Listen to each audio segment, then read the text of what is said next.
So then I just say, face me, please. Okay, hands on mine. And I tell them to stand on the unaffected leg. Great. And then I say, go up on your toes and down, partial squat. Okay, so then if he does it like technically correct, sitting back and not letting his knee go over his toe, which means he can't play basketball because his knee will go over his toe when he plays basketball, then I make him do it that way, just to see if the knee goes out or in. Yeah, and then switch. Now we're gonna go up on your toe, and yeah. And I want to see. My big thing is watching that knee. If it goes in, I think the guy can do it a little bit. I might make him do it 3 or 4 times to see that. Yeah, if it goes in. Okay, then I go on your back. So this is his good one. This is his bad one for this moment. So the first thing I do, I take his good one, I push down on his femur, I take this heel, and I shove it up. So I create a hyperextension motion, which he says, nothing. Now when I go to do this one, if I feel any tension or I think there's tension or limitation, I kind of look at the person and my feel is a different feel. So they have a sense that he's being sensitive and compassionate. And then I come like this, and he can feel the difference. And I start to bring this up, like this. And if they go, ah! So now they knew, they felt this, and then they felt this, and then that difference, they're saying, this guy is aware of how sensitive this is to me, because he did not do the same. And then I will say, if that hurt, I will say, okay, one thing we know, every time you heel strike, if you go fast, when you walk fast, you're aggravating whatever that is. We don't know what it is yet, but whatever that is, every time if you go into a fast walk, you're going, out, out, out, out. Totally, because we can't get that motion. You know, if it can't get that motion, depending on the age, if it's a 15, 16-year-old, I'm wondering, is it a torn meniscus? Is it a contused meniscus? Is the MCL strained? Those are things that limit that motion. Is that what it is? If it's an older person, I'm thinking they injured something, I can't even tell you what, and then the capsule's starting to tighten down to protect it. Could be an MCL bone, could be a meniscus, but I'm definitely more positive with young people than I am older people if there's a limitation. Anyway, then I take this leg, I go like this, and then once again as I go into this one, my feel is going to be different and slower, because I'm like, I want them to know I'm aware, you know, and then they might say yes or they might say no. Whatever. If they're limited this way and this way, we got to get that motion no matter what. The question is are they being protected by their system because of problems in here?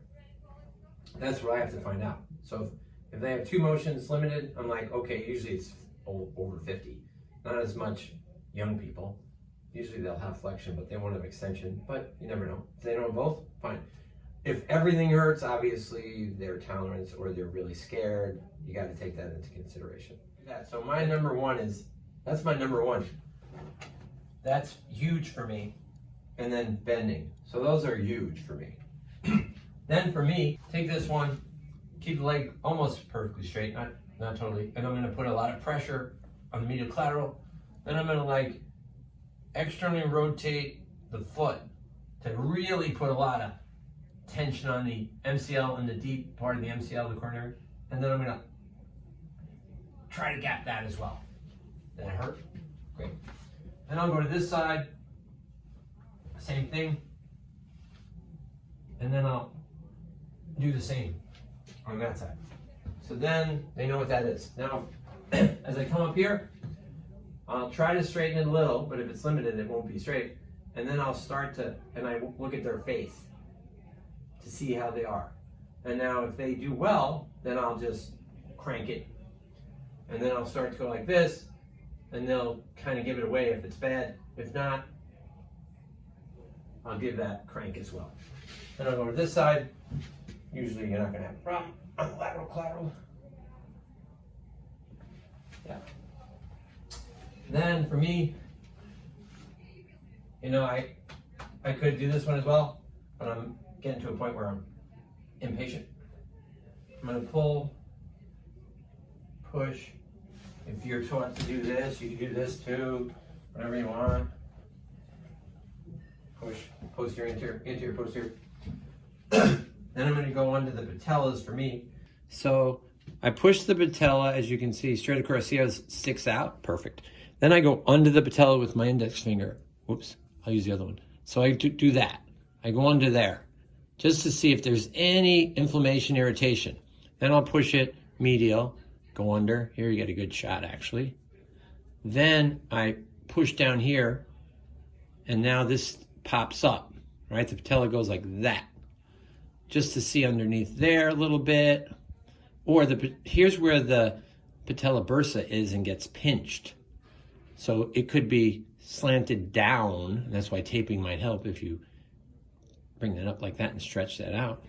So anything tight in here. Here it's usually actually pretty much down, most people, but then you could come around here as well. But the most common is here, feeling the pain right underneath that, or feeling the pain right under here. Then that's a concern of mine, because we got to get rid of that soreness. Even if you have a medial collateral or whatever they have, this has to be addressed as well. Oh, one thing I didn't talk about, every once in a while, it doesn't happen often, you get the pes anserine bursa right down in here, which is crazy because it really hurts people. But if you use Ionto patch, you can knock it out if you know that you're going after the pes anserine bursa. So that you got to be aware of too, as well. So then, if they thought it was patella tendon, once I flip them over, I will test their quad and their hamstring. And if the quad hurts, then when I come back over, I'll actually tighten that down and go around the patella tendon and see if it bothers them, you know, in these areas. One thing, so this thing too, I would check. If I thought they were weak in their piriformis glute, I would check that as well, because I don't want them going in. And I am aware of if they're overpronating too long too, because if they step on that, that goes down and that goes in. That's not good either. But let's have your line of stomach. What do you usually do if that happens? If the issue's from them overpronating? First, I go after the shoes. Like I say, do you know anything about your shoes? Mm-hmm. And if they say no, then I'm like, well, okay, take your shoes off. Okay, and you'll see they're flat or they're. Mm-hmm. You need a shoe. Okay, this shoe. Then I look them up. I look up this shoe. Mm-hmm. I go, okay, that's not for a pronated foot. Mm-hmm. Okay, you're not getting any support. Mm-hmm. That could be the problem. That could be part of the problem. Mm-hmm. Yeah. So now, technically, don't let me push up. You try to push down. Yeah. Any discomfort. If there is, it could be patella tendon, it could be quad straight. Now don't let me push down.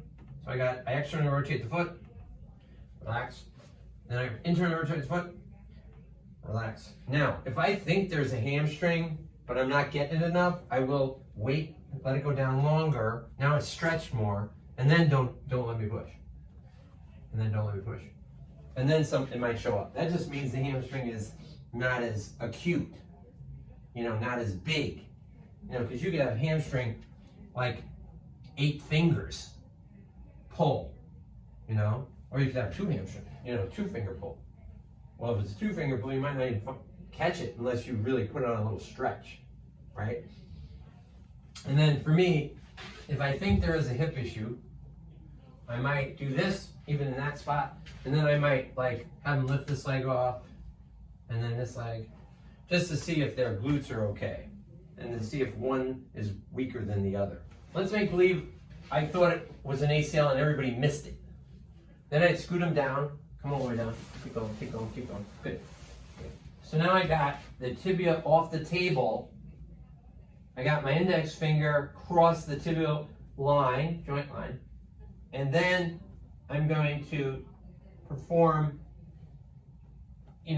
just the anterior glide. Then I'm going to move to this side and see if there's a difference. And I've actually subluxed the tibia on the girl who did have a tear. It went clonk, clonk. Yeah. So we found out she had a tear that day. Okay.